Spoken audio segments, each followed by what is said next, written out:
All right, at this time, I'd like to call the Crystal Council meeting to order. Let's start with roll call, please. Councilmember Cummings. Here. Councilmember Kaiser is absent. Councilmember LaRoche is absent. Councilmember Parsons. Here. Mayor Adams. Here. Councilmember Banks. Here. And Councilmember Budashevsky is absent. We have a quorum. All right, let's stand for the Pledge of Allegiance.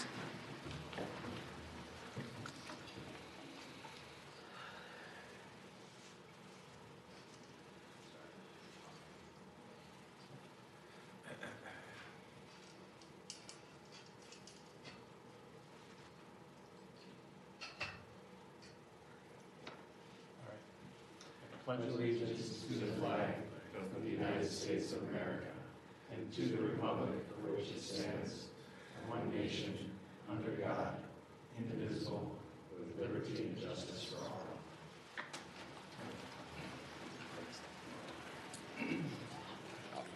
All right, we have an agenda before us. Looking for a motion on this agenda. Go ahead, Brendan. Make a motion to approve the agenda. All right, thank you. Looking for a second.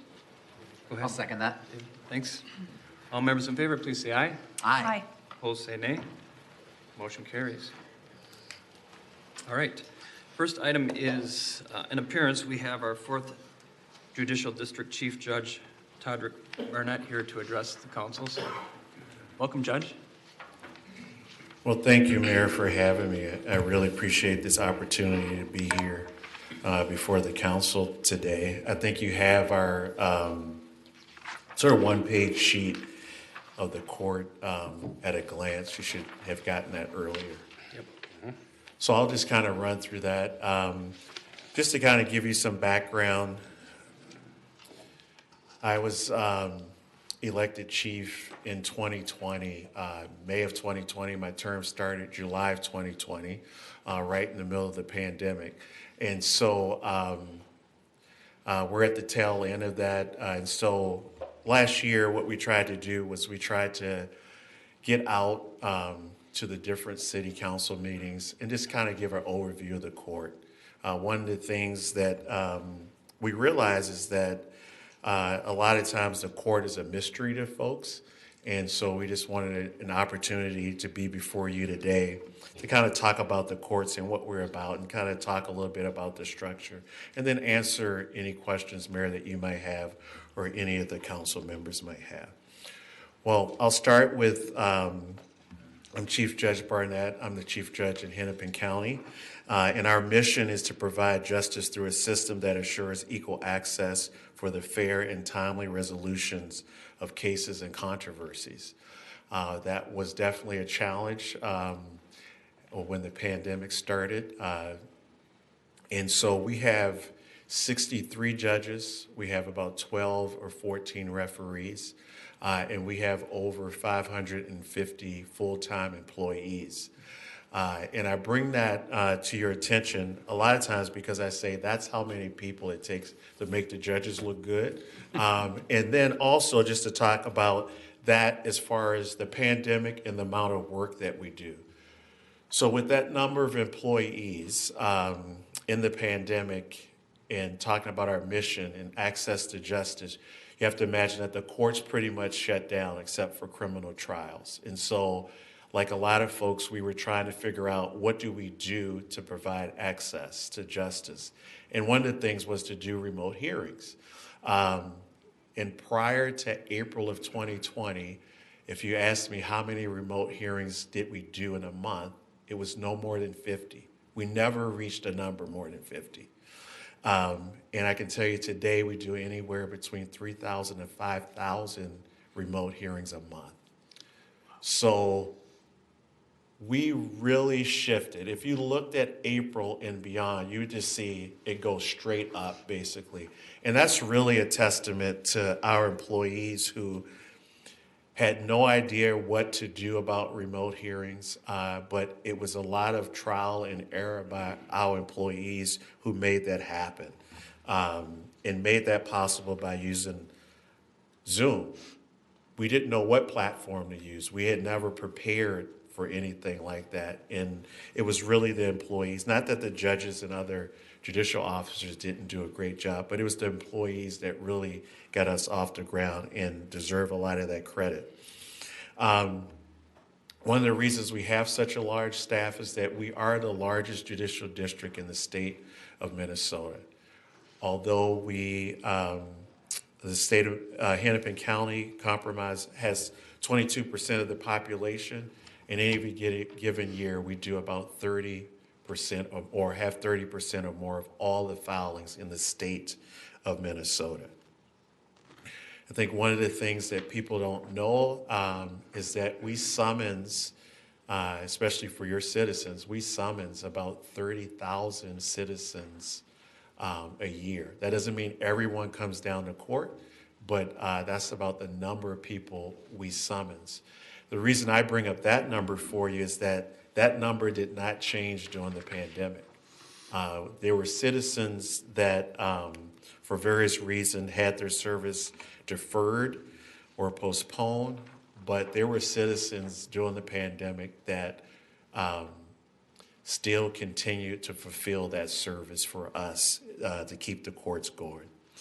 We have 5 different divisions within the court system: civil, criminal, family, juvenile, and probate mental health. Some of the challenges that we have aren't any different than most corporations or organizations. We saw a large number of folks leave the court system in general, but for the 4th Judicial District, we saw a lot of folks leave. Although we have about a 7% vacancy rate, we've seen at least, I think it's about 40, I don't remember the number exactly, but I think we have about 40 or 50% turnover in about a year or so. So we're constantly getting new employees, training them, just like other organizations and public entities have been doing as well. The other thing that we've seen, and I'll talk a little bit more specifically about the remote hearings, we've seen a benefit to remote hearings, which we wouldn't have except for the pandemic. We know that it helps people in that they don't have to take off or work. They can do it during a lunch hour or a break. They don't have to have daycare. They don't have to come downtown specifically to pay for parking, which can be expensive. And so there are benefits. And so right now we're trying to balance for our whole judicial system what should be in remote and what needs to be in person. And so if you can imagine, the majority of things that are remote right now are criminal cases or any contested hearings. So that's a quick update on the court. And I'm open to answer any questions that you might have. That's amazing. Some of those numbers are amazing, the amount of change. Yeah. I mean, that turnover has that leveled out at this point? Do you know? Not really. We continue to, it's just where we are in society that people used to stay in jobs for a long period of time and now they don't. So that's just where we are, and we still as a public entity, we still try to continue to be attractive. We can't pay as much as a lot of private companies and stuff, but we still try to be competitive with, again, providing people to be able to work from home and the different benefits that we're able to offer. So I'm guessing it kind of goes both ways. So the technology has made things more efficient, but yet you've got a lot of new people who maybe not having the experience as the other people. Maybe that's playing off of each other a little bit. Yes. Okay. Any other? Go ahead, Brendan. I think more kind of probably an operational, point of order.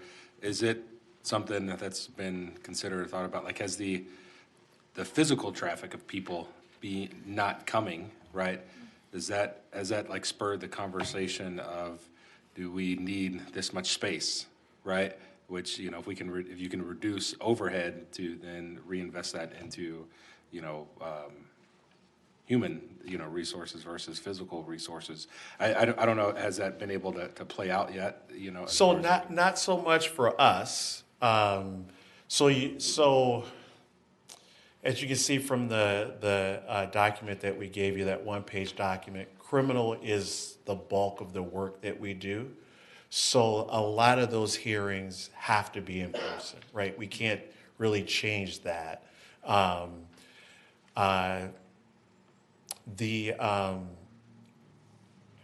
What I can say specifically about that is what we've done, because we tried to go in person in criminal for a couple of different case types.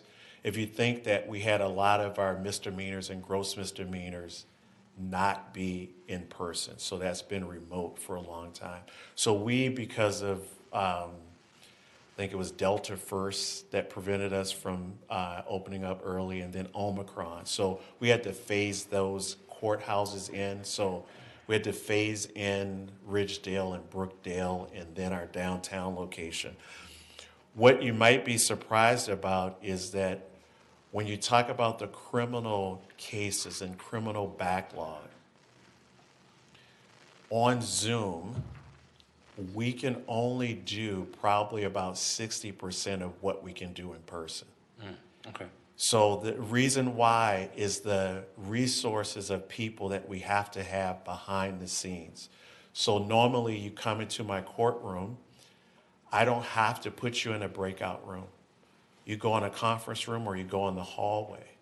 You come into my courtroom, I don't have to make sure you're in the right place unless you ask. But every person that comes in to that remote hearing, we want to make sure they're in the right place, right? We don't know if they're there observing or they're there for a case themselves. And if they're there for a case, are they in the right place? And so there takes us more people behind the scenes to operate remotely than it does in person. So the overhead doesn't help me so much with remote, especially when we talk about criminal being the bulk of our work and being remote. So hopefully that answers some of the questions. So it doesn't, for other areas, I would say for our civil division, where there were already rules for them to be remote. They didn't use it that often, but boy, do they use it now. There's a lot of benefits to that expert not having to fly from California to be here in the courtroom. So there they use it a lot. Family, they use it a lot. One thing I can tell you about family court, and you go, we should have been doing this a long time ago, right? You have two parties that don't get along, and you have them come sit in the hallway to wait for a hearing. Now, we have rooms for parties to sit in separately, but you think about that dynamic, and now we can do it remotely, and we don't have to necessarily deal with that security risk for any party or us. So there's some give and take for remote in what we can do. I think for other parts of the our justice partners, they've been able to have conversations about space because they don't need to necessarily be in the courthouse building. For instance, probation officers doing a lot of their interviews remotely, not necessarily having to be in an office to do that. You think of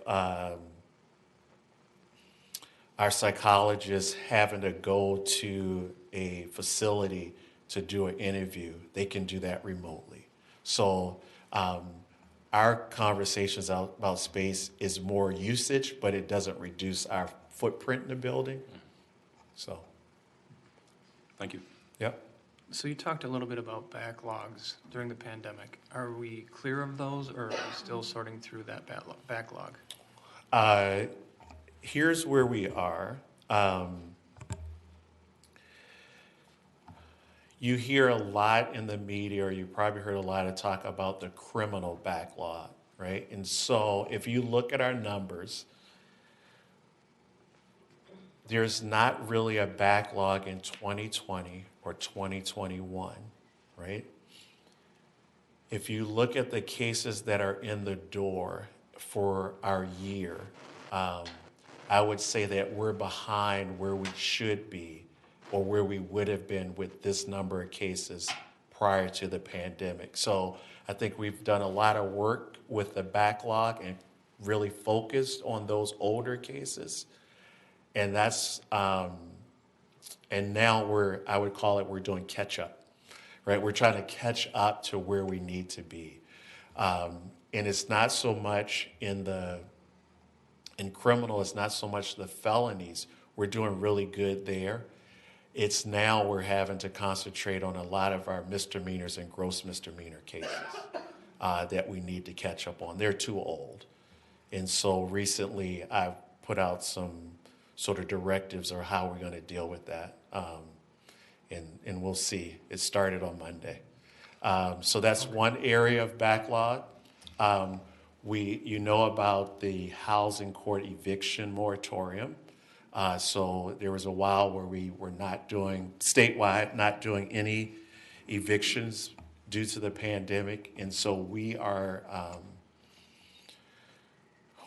we've increased that number remotely. We've hired an additional referee to help with that. And that referee is a temporary referee for a year.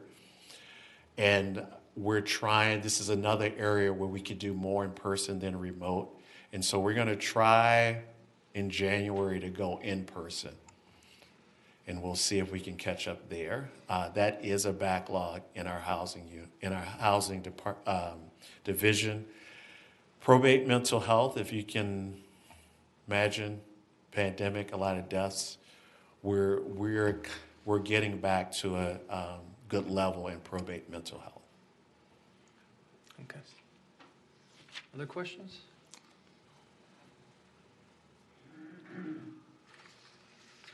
All right. Well, thank you. Thank you. I appreciate it. Thank Thank you you so very much, much. Judge. All right, have a great meeting. Yeah, it's not too often we have a judge visit, so it's refreshing to have you come in, so thank you. Well, thanks. We Thanks a appreciate lot. your time. Appreciate it.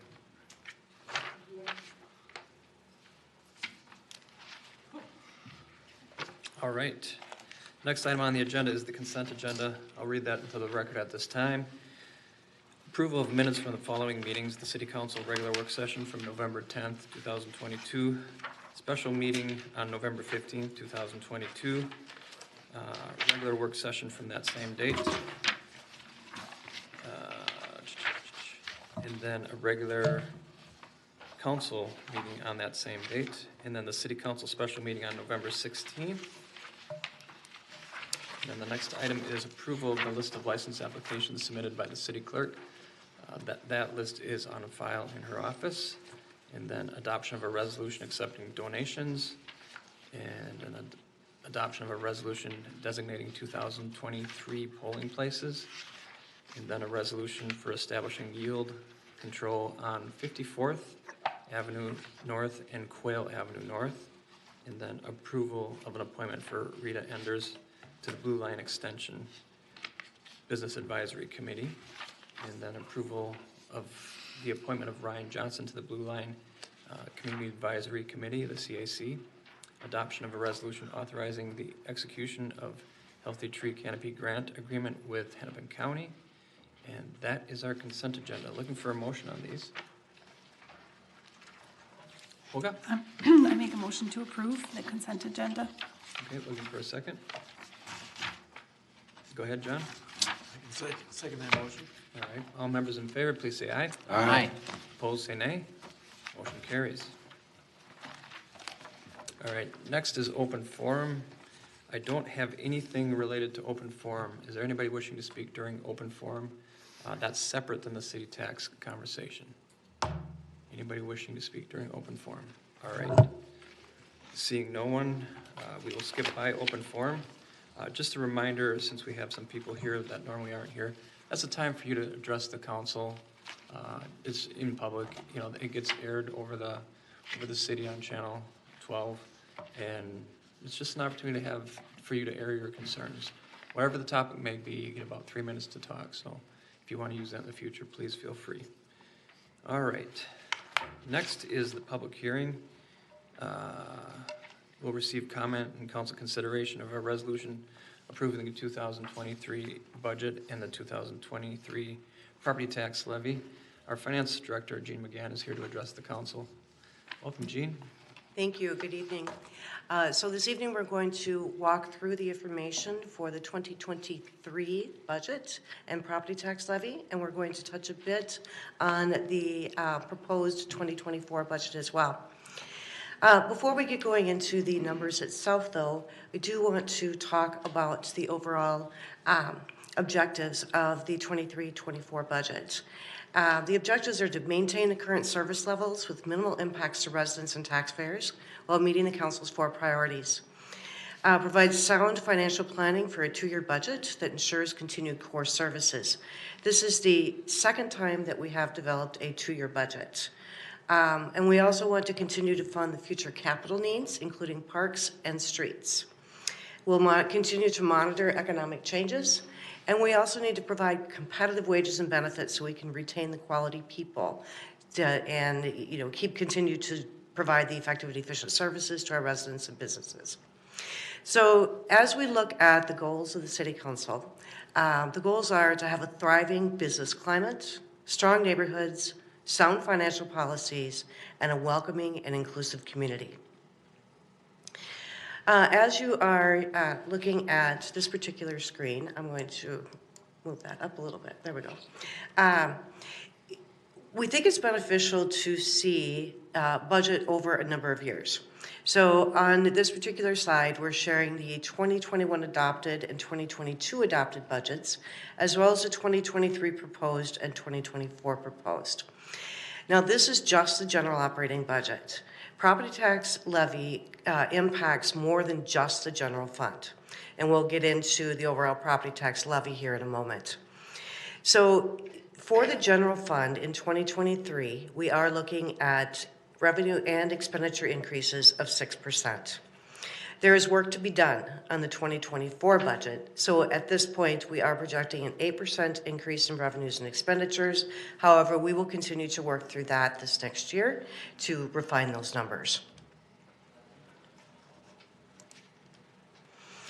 If we look at the general fund increases of $1,034,391, of course, property taxes is the largest revenue source for the general fund.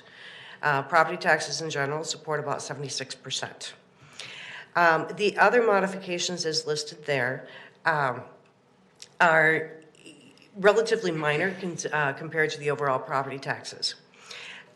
Expenditures, we have general government increases of about $219,000. Public safety division is the largest increase at $650,000, with community development, public works, and recreation having either slight increases or a slight decrease. When we look at the EDA budget summary, now this was discussed at the EDA meeting earlier this evening, we are proposing to have a $6,200 or 2% increase in property taxes for 2023. And the overall expenditures are actually being reduced. And so we have our net revenue over under expenditures of $889. The total budget summary, now this encompasses all funds of the city. The general operating budget really covers all of services such as administrative services, human resources, payroll, accounts payable, police and fire, the maintenance of streets, the maintenance of parks. But when we get into special revenue funds are designed for a specific purpose. The Economic Development Authority is one of those funds that falls under a special revenue. Debt service funds, this is for bonds that have been issued in past years to repay that debt. And the source of payment for that debt service is special assessments. It is not property taxes.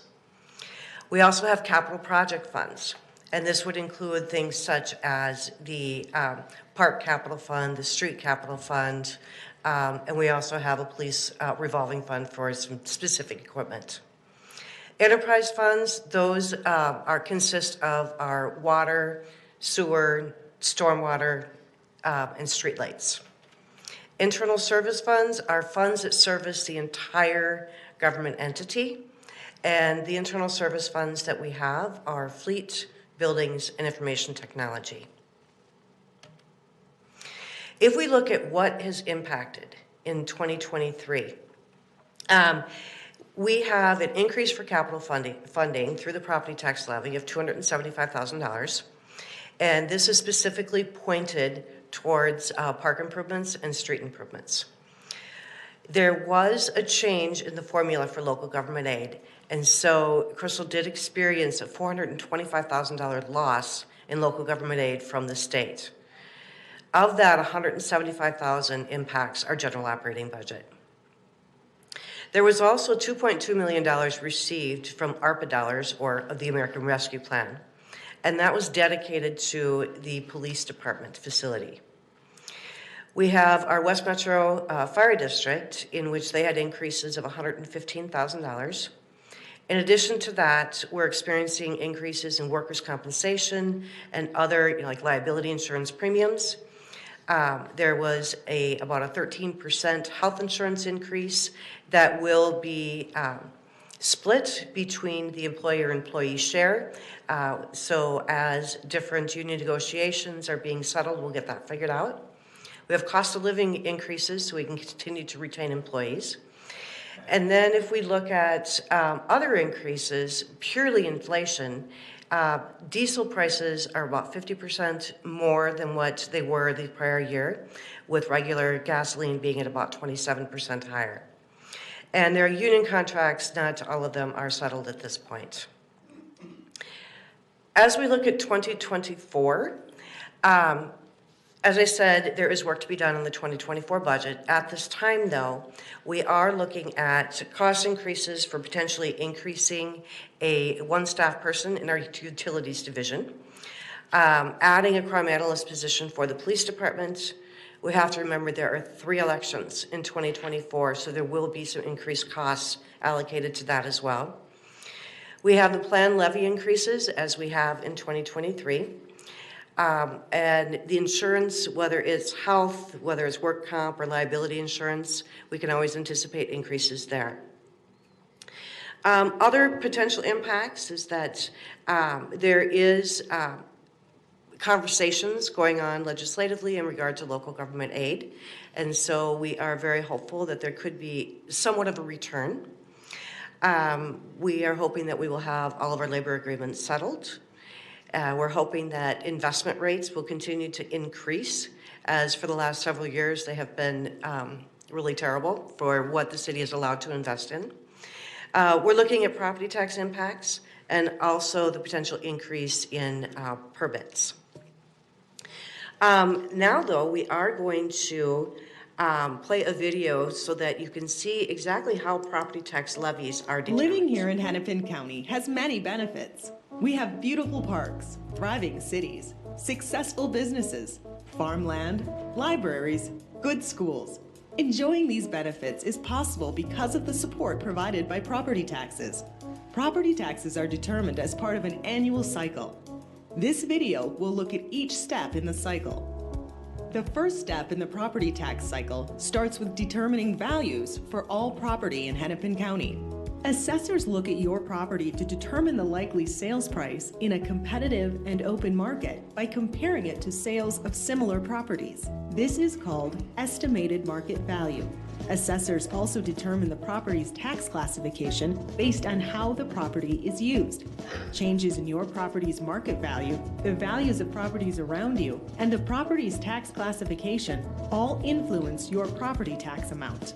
Changes in your home's value will also impact the amount of homestead market value exclusion the property qualifies for, which reduces the taxable market value of qualifying properties. A homestead is the primary residence of the owner or of a family member. In many cases, when the property value increases, the amount deducted for the homestead exclusion decreases. When property values rise above $413,800, the homestead exclusion will go away, but the property will continue to receive other benefits of homesteading. The next step in the cycle is related to budgeting. After values are set, local governments go through a budget process to determine what services they will provide, how much these will cost, and where they will get the money. Elected officials have to weigh the needs of all residents and make the difficult choices about what services to fund.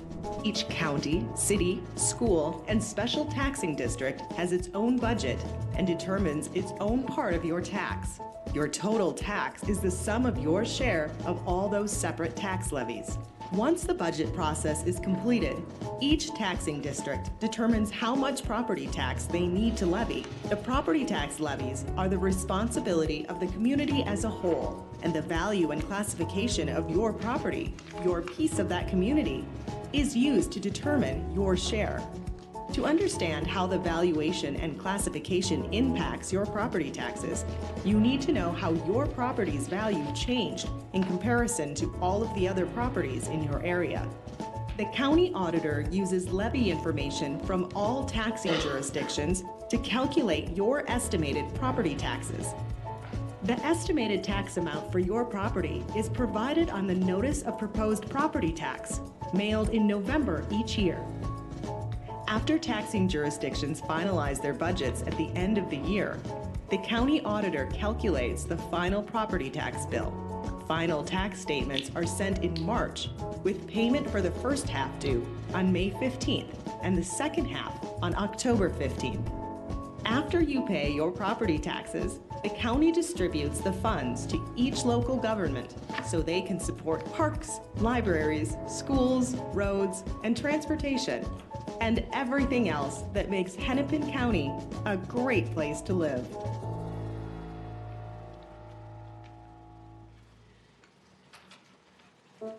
Living here in Hennepin County has many benefits.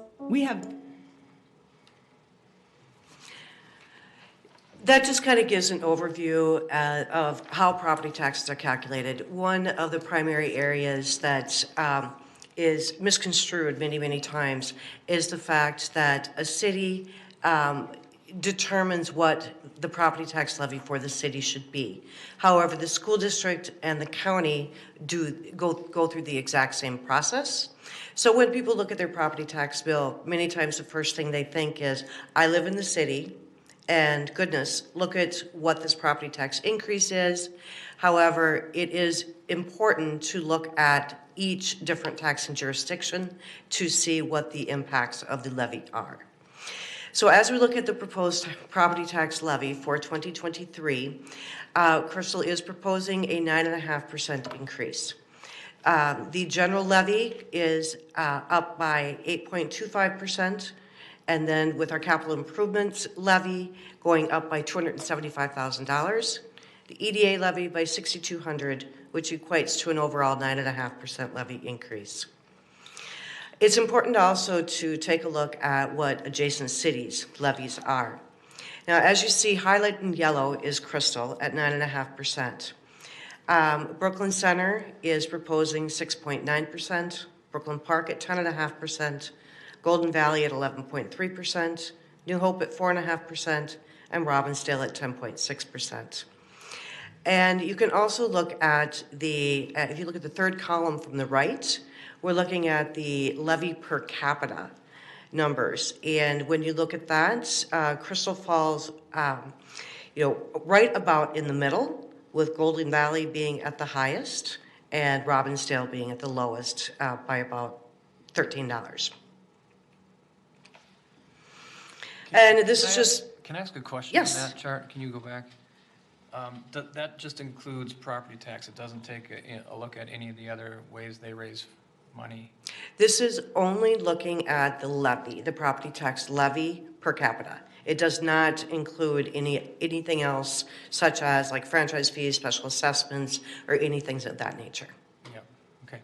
That's important to know. That's a huge highlight in that, that we're actually that low and we don't have any franchise fees. We no longer do assessments for any predictable services or repairs. So yeah, that's pretty cool. Go ahead, thank you. Mm-hmm. Can I ask the question? Not yet. This particular slide is just showing the overall tax rate. Now, if you look at the bottom line, in 2022, the tax rate was 46.32%. In 2023, it did go up by 0.13%. Now, much of this is due to the tax capacity increasing. And so this is looking at the overall city and what that overall tax capacity is. I do want to share one additional video, and this is really looking at how your market value is determined. Many times, another misconception as you come into looking at your overall property taxes is that you're looking at your property tax statement and saying, oh my goodness, the market value of my home has increased significantly. So when you are looking at your property taxes, questioning property taxes and questioning market value comes at two different times of the year. And this video will help to explain that. Have you ever opened your annual property valuation notice and wondered why your house is worth so much more or less than last year? Several factors go into determining your property's value. Here's how Hennepin County comes up with that number and what you can do if you have questions or disagree with your assessment. Minnesota law requires property assessors to determine the market value of a property as of January 2nd of each year. Our assessors base the value of your property on several factors. One of these factors is the condition of the real estate market. In a hot market, home prices throughout the area might be rising dramatically, which would increase the value of your home. Similarly, during a down market, values may fall across the board. So if you bought your house for $300,000 last year and the market has risen by 20%, your home might be worth $360,000 today. If the market had declined by 20%, it would likely be valued around $240,000. We also look at the sale price of similar properties. The neighborhood, number of bedrooms and bathrooms, size and quality of the building, and the condition of the property are some of the ways we make sure we're comparing apples to apples. Have you renovated your kitchen, built an addition, or added a new deck to your backyard? All of these improvements affect the value of your property. And if your property is income producing, we'll examine market rents, vacancy rates, and capitalization rates to ensure your valuation is fair.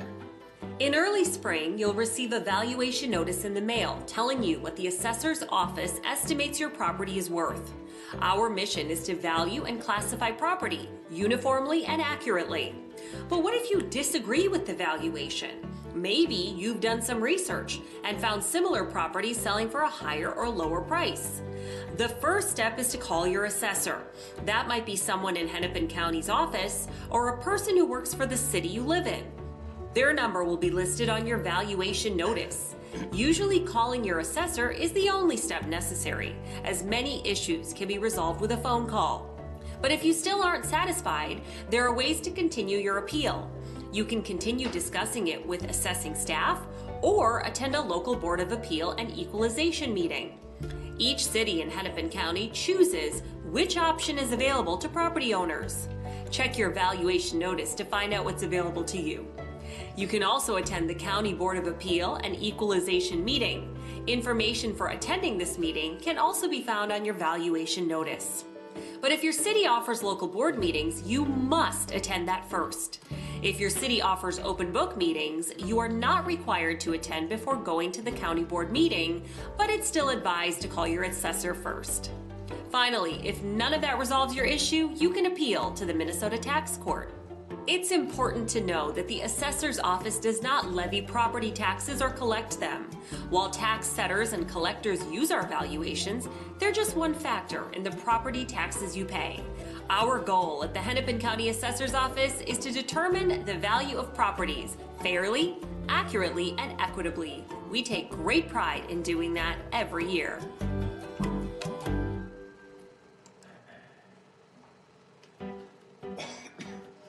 Have you ever opened your annual property value?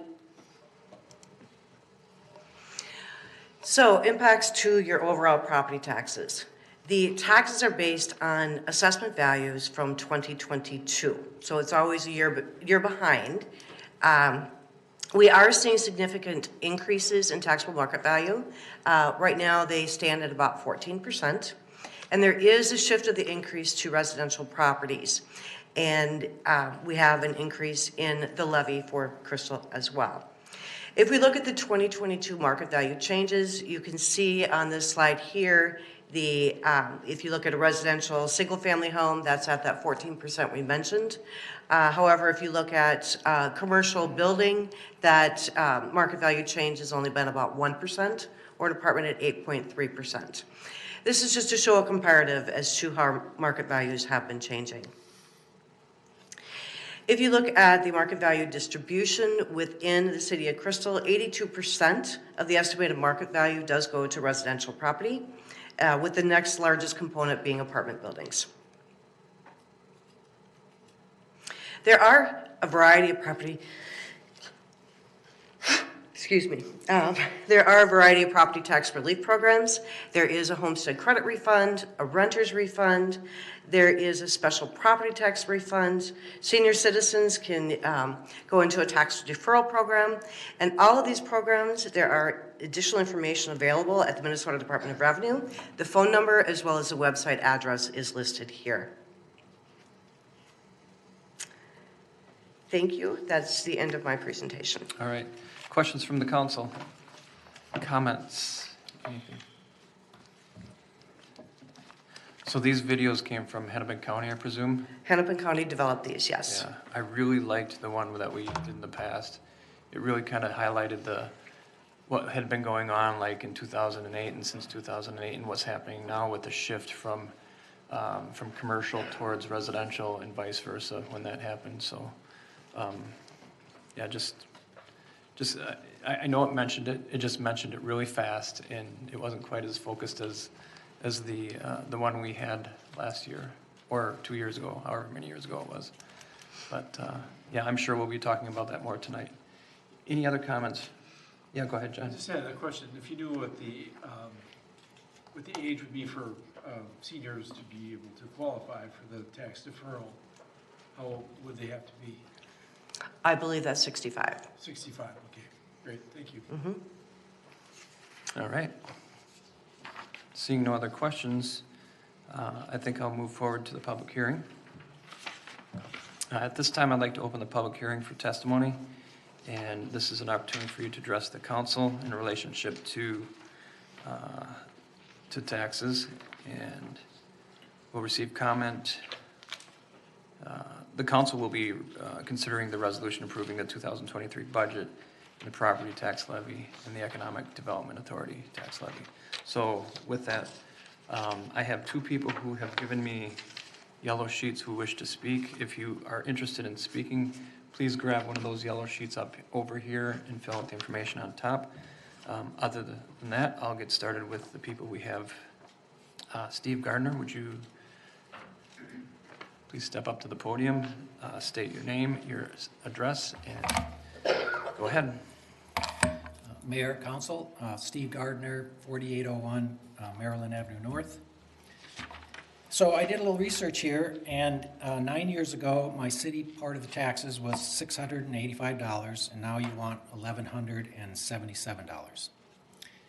That's a 75% increase. Inflation has not been 75%. You really need to stop spending so much money to keep having to raise our taxes so high. 75%, my income has not gone up 75% in the last 9 years. If you figure out the taxes that I pay and then add in how much I had to pay for the street and for your housing inspector came and had me do all these things that weren't necessary, I'm paying about $5,400 a year, if you average that out, on a kind of a crummy house that's, well, you have it down at $267,000, but it's not really $267,000. I'm paying $5,400 a year if you average out what I had to pay for the street and financing for the street. I I have a cousin that lives in Woodbury, where it's all millionaires, and he pays $6,000 a year in his taxes, and I'm paying $5,400 for my crummy house.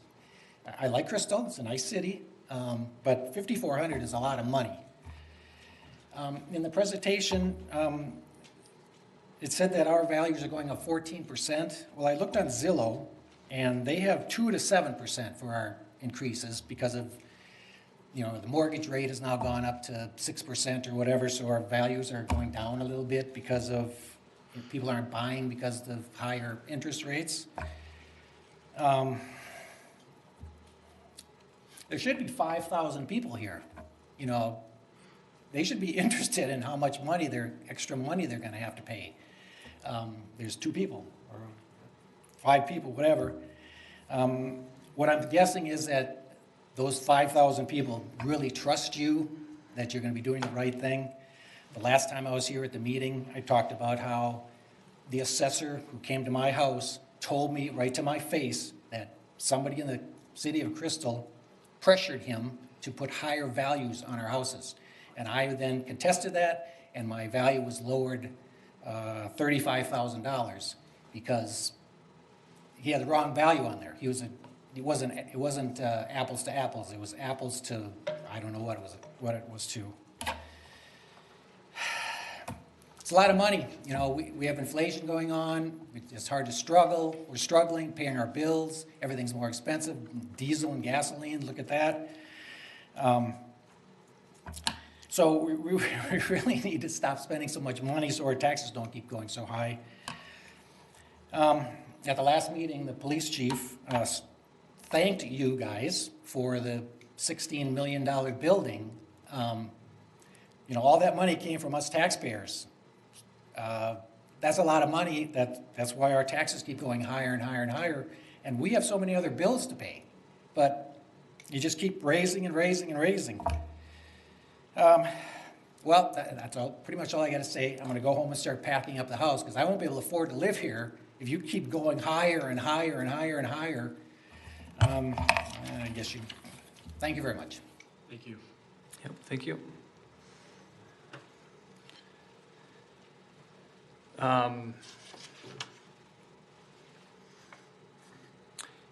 Last time you were here, we had some conversation, and I don't think it's necessary for me to reiterate, but to staff, I want staff to realize that there's some misunderstanding going on in a relationship to why someone's taxes go up, and it's not directly related to exactly what the city is. I know the video talked about how there's different tax jurisdictions, but yet if all the tax jurisdictions, whether it be county, city, school, or other districts, all raise their taxes at 10% or lower, and someone's looking at a 20% increase in their taxes, that was not well explained. We explained it when you came in last time, and that's because of the shift in valuation, not just amongst residential housing, but also from commercial to residential housing is with what we're experiencing right now. I think I'm going to stop right there. I'm guessing I'll have a little bit more opportunity to expand on that. Anybody else wishing to speak? Why don't you step forward? Did you fill one of these out? Could you, after you're done speaking, go ahead and fill one of those out for me? Okay. And then just state your name, your address, and then your concerns. Okay, my name is Richard Suarez. My address is 7209 32nd Avenue North, Crystal. And like the other guy there, my taxes just keep going up. I'm on a fixed income below the poverty level, right? My tax rate is almost half of my yearly income. Why? Do I have to go on the street and be homeless because taxes just keep going up for whatever reason?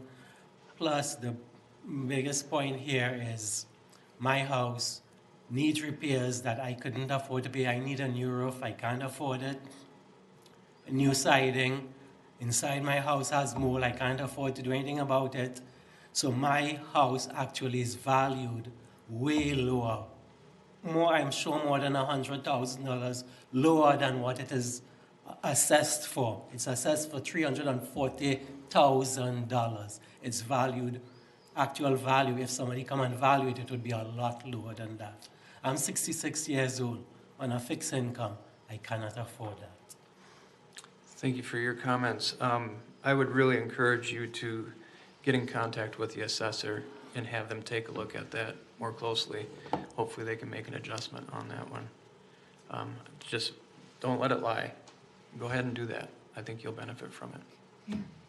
Olga? I just was wondering if we could have, Kim, I don't know if you can do that, but if people reach out, like if you reach out to Kim to provide like a worksheet, like a sheet with all the phone numbers on there, the phone number for the county assessor, the phone number for ways to get on a tax reduction program or a tax deferral program, or how to, some of the things that you had in the PowerPoint, just to have a one-stop shop kind of sheet with all the resources that we have, including our home improvement program with our grants. Just everything pertinent to taxes, assessment, and I would even say home improvement in this case. Yeah. Remember, that is on your evaluation or your estimated taxes that was sent out too. So don't forget to fill out a yellow sheet, please. Anybody else wishing to speak? I have Bert here. Bert, why don't you go ahead? Mayor, Council. I guess I'm going to be somewhat different than the previous testimony. I want good city services. I want people to get a fair wage, a fair living wage. I like the police and fire chiefs to have fully manned and stable staff. And in all, I'm pretty happy with everything that's going on with regard to levy pricing. I would like that you guys keep a good eye on trying to control it so it's not going to keep increasing at this level, because I believe it's unsustainable. But in general, only thing I can suggest is maybe stabilize the increments that we use for funding the various programs of infrastructure so that we don't increase those maybe outrageously. And second, forget that pool that's made for two over just down the road. I don't know if we can afford to fix that thing. That's pretty expensive. One last question, Mayor. I see you have on the list, on the agenda, the city manager is going to be nominated and approved. Does every council person have to vote on that, or can it just be the quorum that we have? It can be just the quorum that we have, yep. Thank you very much. Yeah, the recommendation was unanimous from the council, so I'm guessing that that's not going to be Thank you. too much an issue.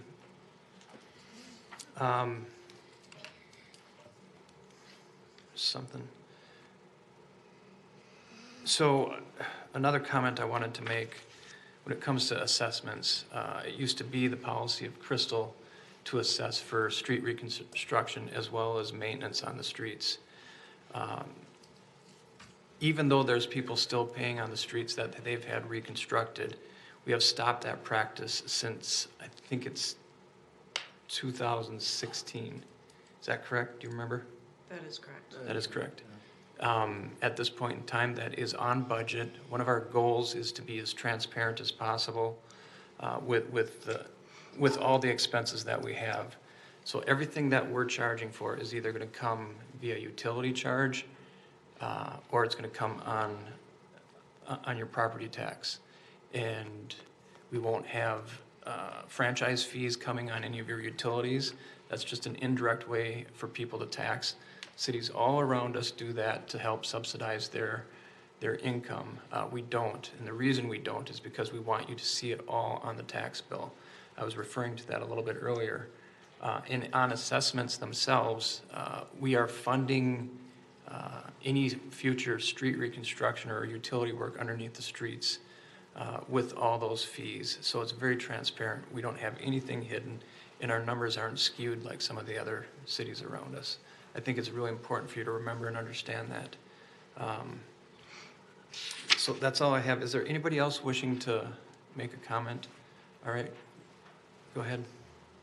Did you have a comment quick, John? I just wanted to also say that we, there is a certain amount of money that we receive from the state, which is part of the gas tax. So we use it, we take that money and we apply that directly to street reconstruction as well. So that also is a benefit that, when you buy fuel at the pump or whatever, there's a certain amount of that money that goes directly to the streets that are improved here in the city itself. So again, that's a cost savings to you overall as well. So, and we don't, typically a lot of cities use that just on the main roads. Here in Crystal, we apply that to all of our streets across the board. So, and it's a rather significant amount of money. I think the last time we received that money was about $4.5 million. So just want to point that out as well. So we do look for ways in which we can try to, keep the overall cost of improvements to our city, but maintain services at a level which you as a citizen, receive benefit from, and also that people who want to live in this city can see that it's also a plus as well. So I just wanted to say that. Jean, you had a comment? When we look at the $4.5 million last time it was received, that is like in advance. And so that will cover a number of years. And so it isn't on an annual basis that the city would receive that kind of money. Right. So. Yeah. Thanks for the clarification. All right, welcome. Barb Lindholm. My question was, on your slides, you mentioned cost of living increases, but you didn't have a percentage next to that number. What is the percentage of the cost of living increase for city workers this upcoming year? The council approved 3.25%. Okay, it wasn't shown on the slide, it was just listed as an item, so I was just curious what that would be. Mm-hmm. And then just to reiterate what some other people have said is I'm a little shocked at the low attendance here today and quite shocked at looking at what the percentages are for increases for taxes. I was shocked last year when our taxes went up over 7%. And this year, they're going to be going up even more. And in the following year, it looked like it was even more. And I'm just really upset to think that we can't do better. I'm sitting here with other people in my age range knowing that we're on fixed incomes and knowing that we're not going to be making this kind of money, and yet we're putting out more and more and more all the time. And I don't know how well we're being heard. And part of the problem is mine. I didn't come to these other meetings. It wasn't part of the other work groups or sessions. So I take some responsibility for that, but I was pretty shocked when I saw this. And I think we're going to need to do better. And the increases in our water bills, that's getting kind of out of hand. And we're really conservative people. It's getting very frustrating, and I think we can do better. All right. Will you do the same as far as filling out a yellow sheet? I'll do it right now. Thank you. Thank you. Go ahead, Brendan. Is this the time to make a comment? Make a comment? Yeah, or kind of say something, or? We're still in the public hearing. If you want to make comments, feel free for the public benefit, yes. Yep, okay. I think sometimes, I like that everybody's here. I wish people would come not when they're upset, but kind of be more involved in the regular process. I think something that I give not just myself, but this council credit for is that we strive really hard to be more on the conservative side of things, and that we have a guiding principles of maintaining services, not going above and beyond just because we can. For example, just like, the EDA can, it could have been a higher threshold, but we didn't put in, the budget request wasn't at the maximum allowed because there was not a need for it. We're trying to balance and have that same understanding of, we understand that costs are rising for, our citizens, for everybody, right? And how do we kind of find that balance in between? And when you look at our city amongst the surrounding cities, we are actually at the lower end as far as what we're taxing, what we're requesting for the levy. And then also being wise with spending dollars, like not just going out and getting loans and paying a lot of interest, but using the tax money towards actual projects rather than paying towards interest. And so I think it's a lot bigger picture than just there's not a simple answer as saying, okay, well, this is the dollar amount, but you are being heard. We do know that these aren't the hardest and biggest decisions we make are with the dollars, and we just don't sit up here and say, okay, well, it's like monopoly money. We do take it very, very serious. All right, go ahead, John. And then also, we do reach out to our local legislature to have them understand that we do experience within the city, strife like this, and we're looking for them to also help us in terms of being able to keep our costs lower. And for an example, like with our vehicles, we look for ways in which we can save money in terms of, when we purchase these vehicles to take care of plowing, or if it's fire trucks or police cars. So we're very diligent in terms of what we pay for the services as well as for the equipment that we use here in the city as well. So, and we try to be fair. But I understand it's when you receive that statement and you look at the number, it's tough, it's hard, and I just want you to know that it's not anything that that we don't ignore. It's something that we work with on a constant basis. It's part of our work sessions. It's part of our council meetings. It's part of our discussions with the community itself when we're out talking to individuals.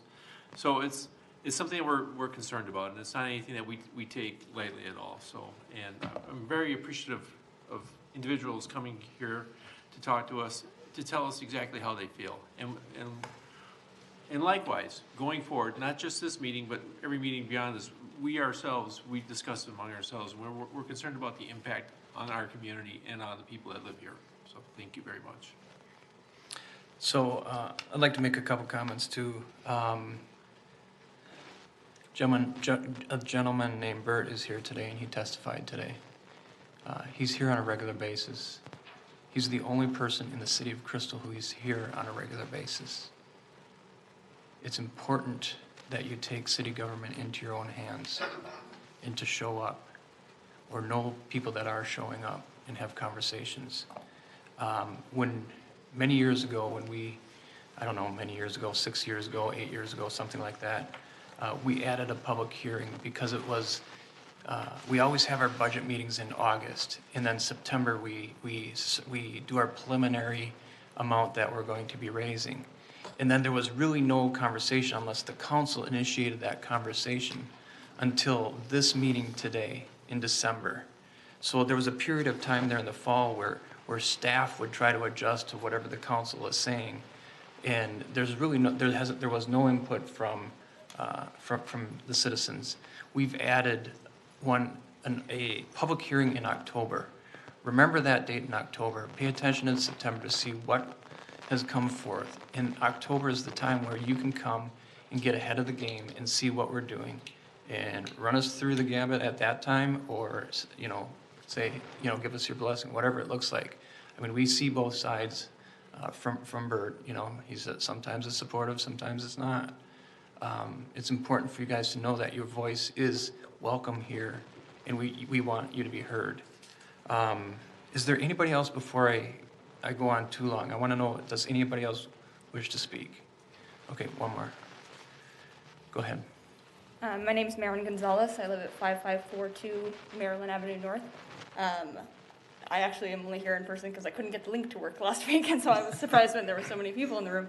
But I do want to say that generally government, but anything that has to deal with a lot of people is a pretty thankless job, and I know that there's a lot of little details that go into that, and I am grateful for the work that you guys do, even though it does impact us as citizens, obviously, to contribute to our community financially.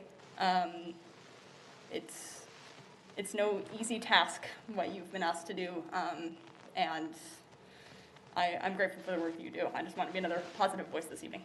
Okay, thank you for that. And if you would fill out a comment, or a yellow card as well. All right. If nobody else is interested in speaking, I'm going to close the public hearing. I'll close it at this time. And conversation council, before we go to motion, any additional conversation?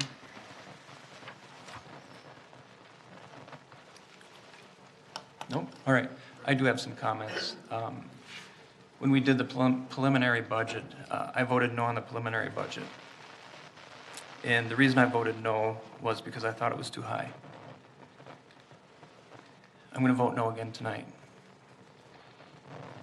In the last 2 years, we've been talking about this particular day. We knew pretty much what was going to happen because of the valuation shifts that were occurring. And I really had hoped that we'd be able to do a little bit better job. And I know staff has worked hard. I just wish we would have been a little bit more strong in trying to keep us in check. Very familiar with the fixed income issue. Very familiar. This is the highest levy increase in the last 10 years since I've been here. And I think it's too much. We kept services, the goal was to keep services the same. I think this year we went and added a little bit more services, and that is exactly what I did not want to see happen this year. So to highlight that point, I'm going to continue my no vote. Any other comments? All right, looking for a motion. I'll make that motion. I make a motion approving a resolution for the 2023 budget, the 2023 property tax levy, and the 2023 Economic Development Authority property tax levy. All right, looking for a second. Brendan? Second that motion. All right. All members in favor, please say aye. Aye. Opposed, say nay. Nay. Roll call.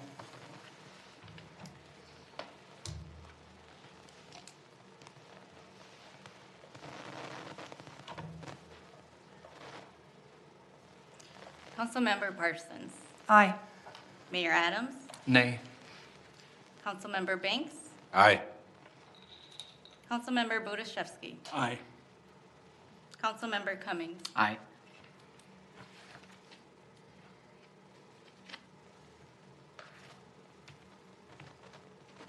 Motion carried. Motion carried. All right. Thank you. Thank you. All right, that's it for that topic. Next is public hearing on tax increment financing. We have our Community Development Director, John Sutter, here to address the council. John, welcome. All right, thank you, Mayor Adams, council members. So this is something you saw as the Economic Development Authority back on November 15th.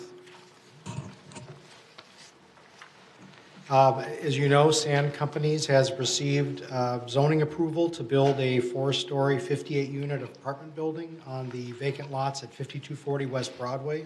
These are the vacant lots directly northwest of Big Louie's on Broadway between Douglas and the Canadian Pacific Tracks. The proposed tax increment financing district would fund a small portion of the project, roughly 3% of the development cost, or excuse me, 2% of the development cost. And the TIF district would only include the 4 existing lots that comprise the 1.75 acre apartment site. For the benefit of any who are listening or watching in the audience, what tax increment financing does is it captures the new property taxes from the development to defray some of the cost of the development. And then after those costs are paid off, then the taxes go to the normal taxing jurisdictions in the normal manner. So this would be an affordable housing district. Each type of tax increment financing district has very specific requirements in state law. The maximum life of a housing district is 26 years. The present value of the tax increment, again, that's the new taxes paid because of the development, over 26 years is just over 1.3 million. Present value is basically a way of discounting it for future inflation. And then the present value of the increment over 10 years is $389,000. And per previous EDA direction, the maximum assistance to the developer would be 10 years worth of TIF. After that developer's assistance, after the 10 years, or perhaps earlier, if the district performs better than expected, after that point, then the city could choose to decertify the district early rather than let it run for the full 26 years. Or they could let the district continue to run and then use the increment collected for other qualifying housing activities. So I won't go through this chart, but I just put it in the slideshow in case there are questions on how that present value calculation was arrived at. So tonight, again, the EDA did approve this on November 15th. So tonight, the City Council is asked to hold the public hearing. And after concluding the public hearing, then to consider a motion to adopt the resolution establishing tax increment district number 5. And then after that, assuming the project proceeds, in early 2023, the EDA would consider a very specific development agreement that would spell out the particulars of the 10 years of TIF assistance. And then in spring 2023 is when the developer would expect to break ground on the building. It would take about a year to complete, maybe a little bit less. So that concludes my report. Again, tonight you're asked to hold a public hearing and then consider the resolution in your packet. All right. Any questions from the council? Seeing none. We'll move to, we got some feedback. We'll move to the public hearing on this. I'm going to open the public hearing to receive comment for the council's consideration of a resolution approving affordable housing tax increment financing for a TIF district for 5240 apartments at 5240 West Broadway. Is there anybody wishing to give testimony on this? Anybody wishing to give testimony? Seeing no head nods, I'm going to close the public meeting and last chance for comments from the council. Any comments? Okay. Well, I'd like to say, I'm excited to see that this is moving forward. This lot has been empty for a long time. For many years, I've driven by this lot, and it's been like a dumping ground, basically. One time I did see that there was a car that was abandoned in the middle of this lot. I think it's about time that will be some redevelopment on this lot. And it's right next to Big Louie's, and I ask that you drive by it, and if you haven't, and just envision how would you say, like an improvement. It's going to be a wonderful building. It's also going to add to the vitality of Crystal. So, thank you. All right, any other comments? I'm going to try to make my comments pretty brief here. Council's really tired of hearing it, but here we go again. I am not in support of TIF financing. I agree it's going to be great to have that redeveloped, but from a philosophical standpoint, from a taxpayer money, will be benefiting from some of that increment that the county would get. So that means the county will have to make up that tax elsewhere that they're not going to get because we'll be getting that money. So from a philosophical standpoint, I don't believe a private developer should get financial assistance from a government in order to do their development. And if they do that, they're qualified for more financial assistance. And that's what this is. In order for them to get financial assistance from another government, they have to get local support, and that's what this is. And I just don't think that a development company that is going to be private really, it makes it so that the person not getting government assistance can't compete, period. And that's why I'll be voting no.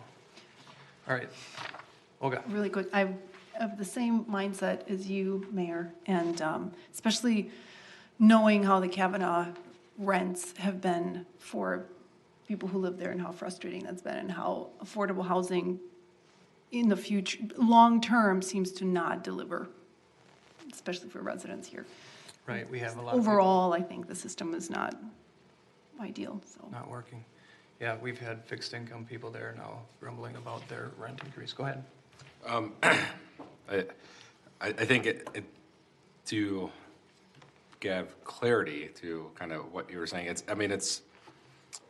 the system for increasing affordable housing is through that, these private developers, this isn't a market rate property, right? Correct. So this is, one would be required to have, affordable housing.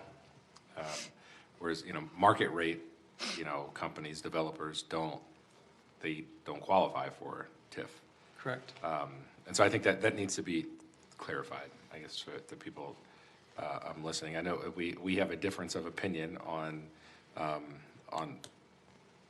affordable housing and kind of the development of that, or the direction that we should also be going as a city.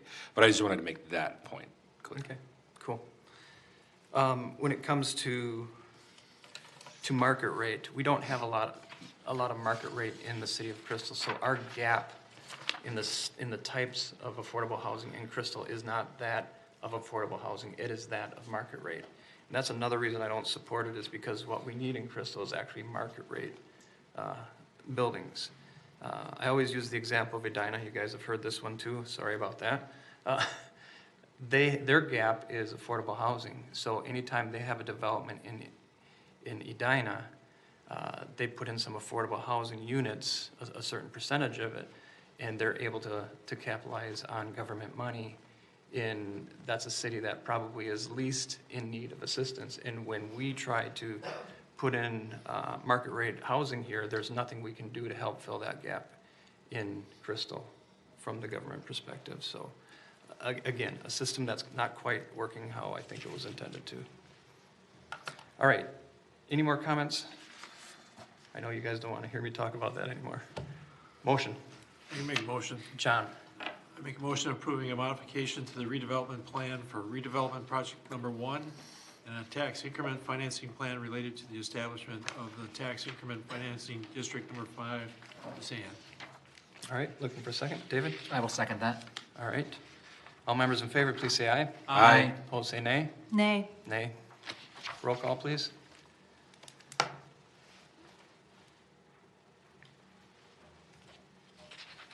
Councilmember Budaszewski. Aye. Councilmember Cummings. Aye.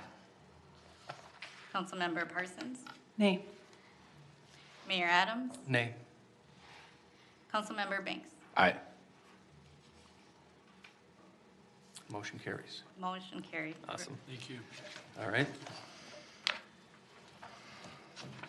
That is the end of that. Let's move on to the regular agenda. How about that? First item on the regular agenda is the disbursements of $25,000 or greater. I read those into the record each week so we can be eyes wide open and ask questions about them. First item is the Minnesota Para. That's the employee and city required contribution for pay date 11/11/22, $61,242.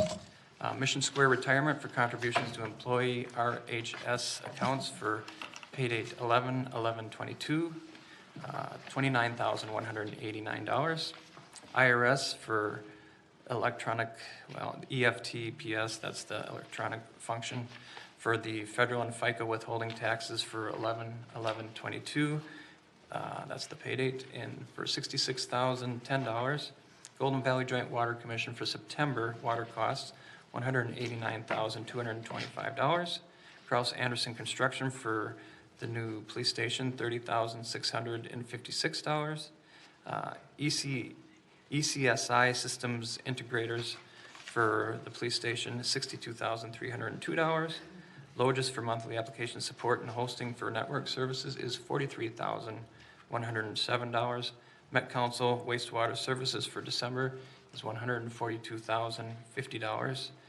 And West Metro Fire Rescue District for November contribution for West Metro Fire is $113,656. min para for employee city required contributions for pay date 11/25/22, $63,662. IRS for electronic payments, federal and FICA withholding taxes for pay date 11/25 is $63,230. Total disbursements of $25,000 or greater is $864,334.43. Any questions from the council on any of these items? Seeing no question, I'll entertain a motion. Brendan? I make a motion to approve the, sorry, say it right, the disbursement, the approval of disbursements of $25,000 or greater. All right, looking for a second. John? I second that motion. All right, all members in favor, please say aye. Aye. Opposed, say nay. Motion carries. Next, we'll consider a contract with Adam Bell for the city manager position. Our interim city manager, Kim Terrace, will address the council on that issue. All right, so as you know, the city council hired Mark Casey, a consultant, to work with you on trying to select a new city manager due to the retirement of the former city manager. The interviews were held at a special meeting on November 16, 2022, and a motion was made at that time to make an offer to Adam R. Bell to become the new city manager. And then also Councilmember Banks and Councilmember Kaiser served on the negotiation committee, and I'm pleased to let you know that an agreement has been made, which is before you tonight, to hire Adam Bell as the next city manager for the city of Crystal, and his start date will be January 17th, 2023. Thank you, Kim. Any questions for Kim on this item? Seeing none. Well, I have one. Go ahead. Are you excited to give up your duties as the acting? I'm looking forward to working with him, yes. And continuing to work with you, but in a different capacity. All right, go ahead. And there wasn't any questions about the contract? No. Well, I was Not yet. I was prepared to answer them. That was since I was on that deal. So You did a fine job. Nothing really too unexpected there. All right, looking for a motion. Go ahead, Brendan. all right, I make a motion approving the contract with Adam Bell for the city manager position. All right, looking for a second. Olga? I second that motion. All right, all members in favor, please say aye. Aye. Opposed, say nay. Motion carries. Yeah, we are definitely looking forward to Adam coming, so it's gonna be a new chapter for Crystal. Next item on the agenda is a joint powers agreement with an embedded mental health social worker. Police Chief Stephanie Revering is here to address the council. Welcome, Chief. Thanks, Mayor, members of the council. Happy Tuesday to all of you. As you know, for the last year and a half or so, we have shared resources with the cities of New Hope and Robbinsdale with an embedded social worker. And as stated in previous meetings with you, we have told you that we have seen the need, unfortunately, over the last year and a half of increased mental health calls for service. And so that in part would mean that we have come to you regarding the budget about hiring a full-time social worker embedded in just the Crystal Police Department. And so we have continued to partner with Hennepin County. And so the joint powers agreement before you is the exact same one that you have seen before. However, now instead of sharing with the cities of Robbinsdale and New Hope, it will just be here in the city of Crystal. So just asking you to approve the joint powers agreement before you. All right, thanks, Chief. Any questions? Yeah, go ahead, David. So when I was been excited about this throughout kind of its history here, and to me, it's kind of we accept that there's too much that the police are expected to do. So this is one way to kind of lessen that burden. So my question's kind of off of that.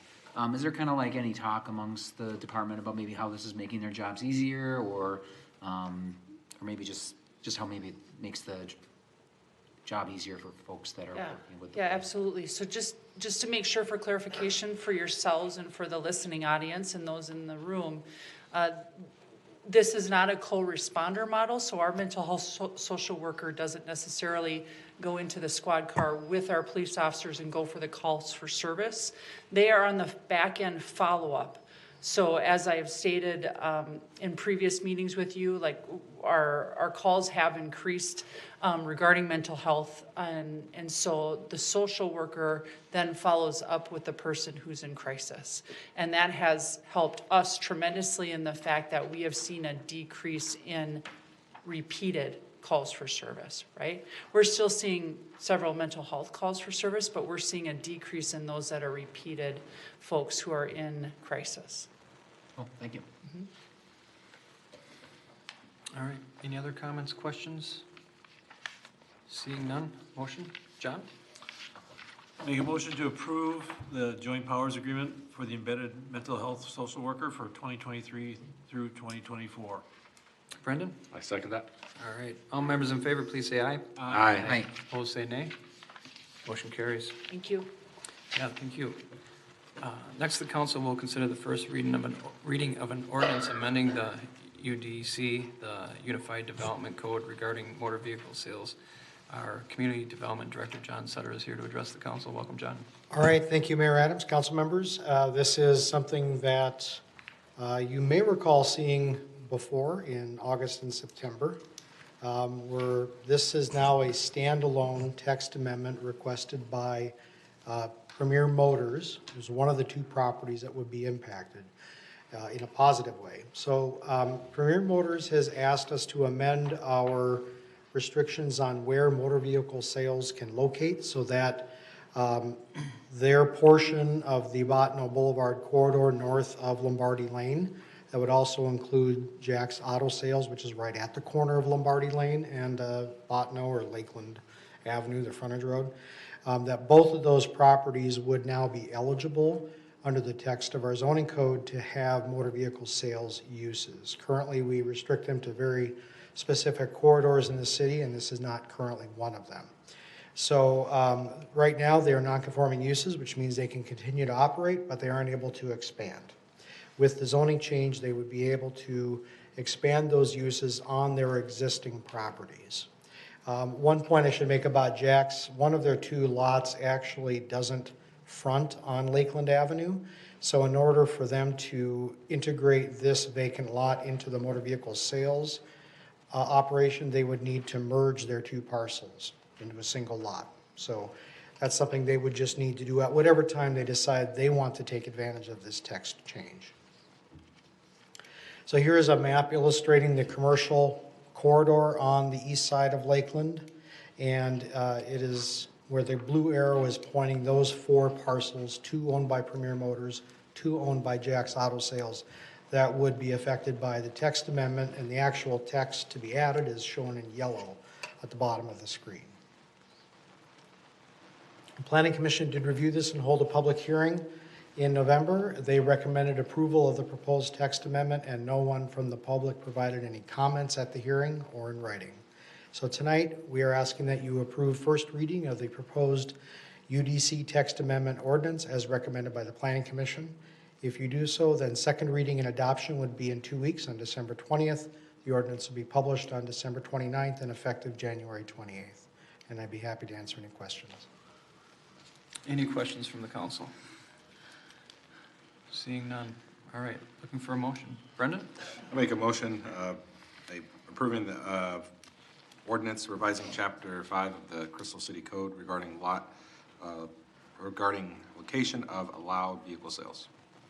All right, looking for a second. David? I will second that. Thank you. All members in favor, please say aye. Aye. Opposed, say nay. Motion carries. All right, that concludes our regular agenda. We do have a couple announcements. The following announcements: our work session will be this Thursday, December 8th, 6:30 p.m. in the Crystal Council Chambers. You can attend via Zoom as well. Next regular City Council meeting is Tuesday, December 20th at 7 p.m. Here, same location, and you can attend via Zoom. Council meetings and work sessions are open to the public. You're welcome to attend. You're also welcome to view or listen on our website, crystalmn.gov. Any additional? Go ahead, Brendan. announcements? Well, we said before, right? That next council meeting, we were at before the meeting? Yes, before next council meeting, there's going to be a reception for Brennan Banks and Olga Parsons, who will be leaving the council. So if you'd like to speak with them and say farewell, thank them for their services, I really would appreciate, do we know what time? I think we'll probably start at 6:30 or 6:15. It's time yet to be determined, and it will be here around the Christmas holiday tree. Okay, thank you. Yep. All right. Any other announcements? With that, looking for a motion? So moved. Thanks, John. Looking for a second? Brendan? I second that motion. All right, any conversation on this one? Well, I really hope everyone has a great season. All members in favor, please say aye. Aye. Opposed, say nay. We are adjourned. Record.